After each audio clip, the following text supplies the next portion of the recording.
प्यारे बच्चों, शुभ प्रभात। आशा है आप सभी अपने घर पर स्वस्थ होंगे और अपने कार्य को भी ठीक प्रकार से पूर्ण कर रहे होंगे। आपका ऑनलाइन क्लासेस में स्वागत है। यह हमारी हिंदी विषय की क्लास है। हिंदी विषय के अंतर्गत हमने इससे पहले वाली वीडियो में किस पाठ के बारे में पढ़ा था? पाठ 13, सूरज जल्दी आना जी। इस पाठ से संबंधित हमने अपनी किताब के अभ्यास को पूर्ण कर लिया है और अपनी अभ्यास पुस्तिका के अभ्यास को भी पूर्ण कर लिया है।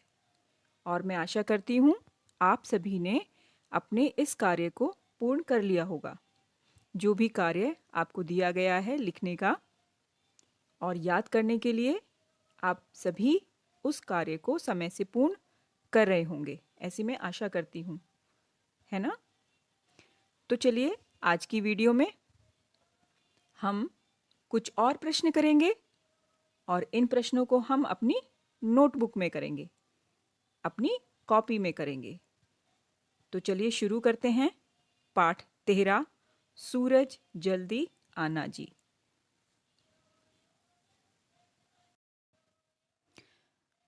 तो बच्चों, आप अपनी हिंदी की नोटबुक में शुरुआत कैसे करेंगे, इस बारे में मैं आपको पहले भी कई बार बता चुकी हूँ।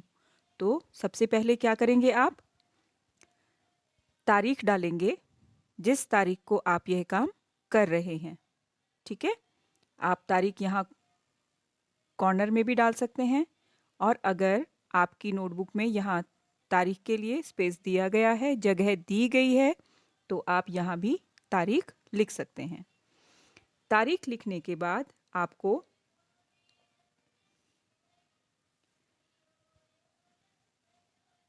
शुरू करना है पाठ का नंबर, कि पाठ का नंबर क्या दिया गया है। पाठ 13 क्या दिया गया है? पाठ का नंबर पाठ 13। उसके बाद आपको पाठ का नाम लिखना है। तो पाठ का नाम क्या दिया गया है? सूरज जल्दी आना जी। यह कार्य हम सबसे पहले करेंगे। हम कोई भी नया पाठ शुरू करते हैं तो सबसे पहले तारीख डालते हैं, उसके बाद उस पाठ का नंबर डालते हैं और उसके बाद उस पाठ का नाम लिखते हैं और उसके बाद हम उस पाठ से संबंधित जो भी कार्य है वह लिखते हैं। यहाँ मैंने नोट लिख दिया है कि सभी बच्चों को यह कार्य हिंदी की नोटबुक में करना है। ठीक है, तो चलिए शुरू करते हैं। पहला प्रश्न है हमारा कठिन शब्द। पहला प्रश्न है कठिन शब्द। कठिन शब्दों से हम शुरुआत करते हैं। सबसे पहले आप लिखेंगे कठिन शब्द। कठिन शब्द में पहला शब्द दिया गया है जमकर। ज म क र, जमकर। दूसरा शब्द है कुहासा। कुहासा। क में छोटे उ की मात्रा, कु, ह में आ की मात्रा, हा, सा में आ की मात्रा, सा। कुहासा। कुहासा। तीसरा शब्द दिया गया है आर पार। अ में आ की मात्रा, आ र, आर। प में आ की मात्रा, पा र, आर पार। अगला शब्द है टिकता।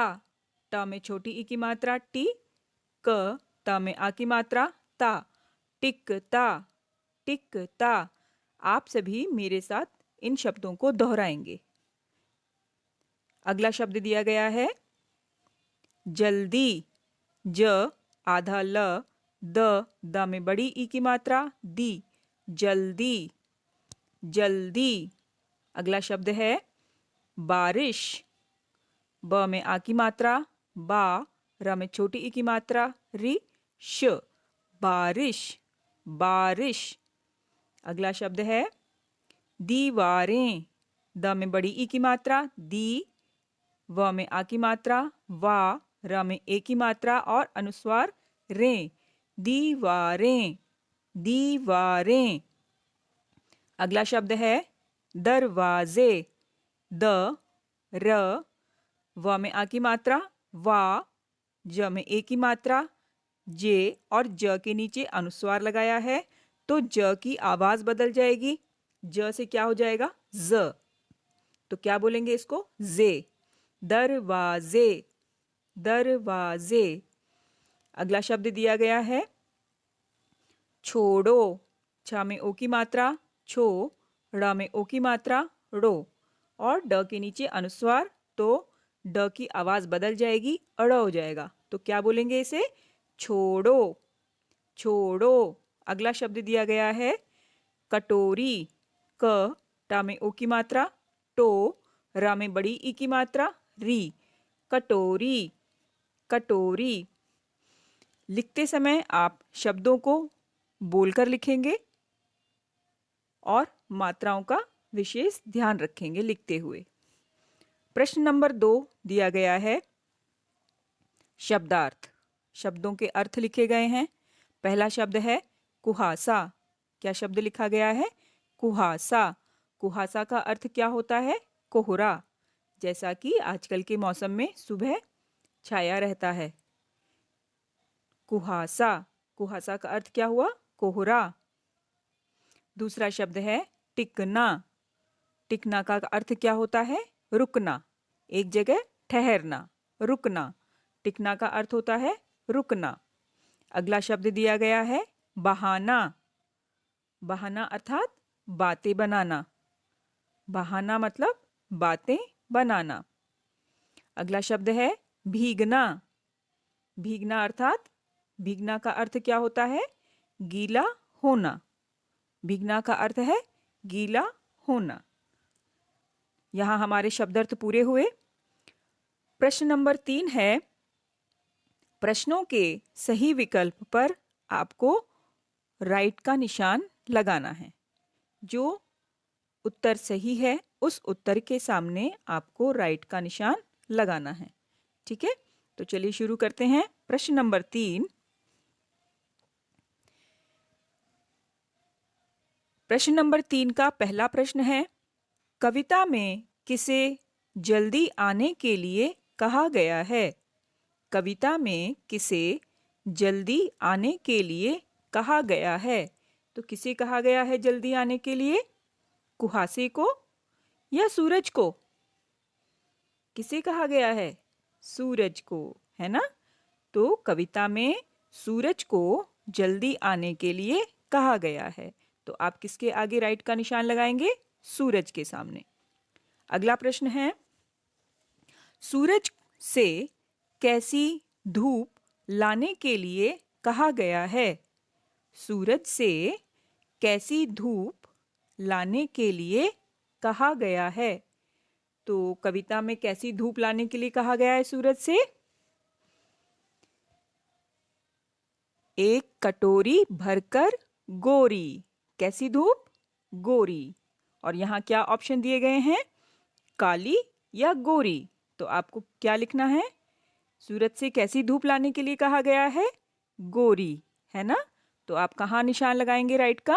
गोरी के सामने। सूरज से गोरी धूप लाने के लिए कहा गया है। अगला प्रश्न है प्रश्न नंबर 3। जमकर कौन बैठा हुआ है? जमकर कौन बैठा हुआ है? पानी या कुहासा? कौन बैठा हुआ है जमकर? कविता में पढ़ा है ना आपने, जमकर बैठा यहाँ कुहासा। तो कौन जमकर बैठा है? कुहासा जमकर बैठा है। तो किसके आगे आपको राइट का निशान लगाना है? कुहासा।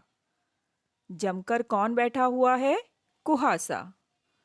अगला प्रश्न है सूरज को क्या छोड़ने के लिए कहा गया है? सूरज को क्या छोड़ने के लिए कहा गया है? क्या कहा गया है छोड़ने के लिए? छोड़ो आज बहाना जी। छोड़ो आज बहाना जी। ऑप्शन क्या दिए हैं आपको? रोशनी और बहाना। तो कौन सा विकल्प सही है बहाना। सूरज को क्या छोड़ने के लिए कहा गया है? बहाना। छोड़ो आज बहाना जी, है ना? तो किसके आगे राइट का निशान लगाएंगे? बहाना। सूरज को बहाना छोड़ने के लिए कहा गया है। ठीक है। अगला प्रश्न है प्रश्न नंबर 5। सूरज से कितनी धूप लाने के लिए कहा गया है? सूरज से कितनी धूप लाने के लिए कहा गया है? कितनी धूप लाने के लिए कहा गया है? 1 कटोरी भरकर गोरी धूप हमें भी लाना जी। कितनी धूप? 1 कटोरी या 1 चम्मच? 1 कटोरी। सूरज से कितनी धूप लाने के लिए कहा गया है? 1 कटोरी। तो आप किसके आगे राइट का निशान लगाएंगे? कटोरी। 1 कटोरी। सूरज से 1 कटोरी धूप लाने के लिए कहा गया है। अगला प्रश्न है प्रश्न नंबर 6। किसके कारण आर पार नहीं दिख रहा है? किसके कारण आर पार नहीं दिख रहा है? धूप के कारण या कुहासे के कारण? जब चारों ओर धूप खिली होती है तब हमें कुछ नजर नहीं आता, या जब चारों ओर कुहासा छाया होता है तब हमें कुछ नजर नहीं आता? तो कौन सा विकल्प सही होगा? किसके कारण आर पार नहीं दिख रहा है? कुहासे के कारण, है ना? किसके कारण? कुहासे के कारण। तो आप कहाँ राइट का निशान लगाएंगे? कुहासे के कारण। किसके आर पार नहीं दिख रहा है? कुहासे के कारण आर पार नहीं दिख रहा है। ठीक है। अगला हमारा प्रश्न है कपड़े किस कारण से गीले हैं? कपड़े किस कारण से गीले हैं? सर्दी के कारण से या बारिश के कारण से? किस वजह से कपड़े गीले बताए गए हैं? क्या बताया गया है कविता में? कल की बारिश में जो भीगे कपड़े अब तक गीले हैं। तो किसकी वजह से गीले हैं? बारिश के कारण, है ना? तो सही विकल्प क्या हुआ? बारिश। बारिश के कारण कपड़े गीले हैं। कपड़े किस कारण से गीले हैं? बारिश के कारण से। आशा है आप सभी को प्रश्नों के उत्तर समझ आ गए होंगे और किस प्रकार से आपको अपना कार्य करना है यह भी आपको पता है, और अपने कार्य को सभी बच्चे स्वयं करेंगे।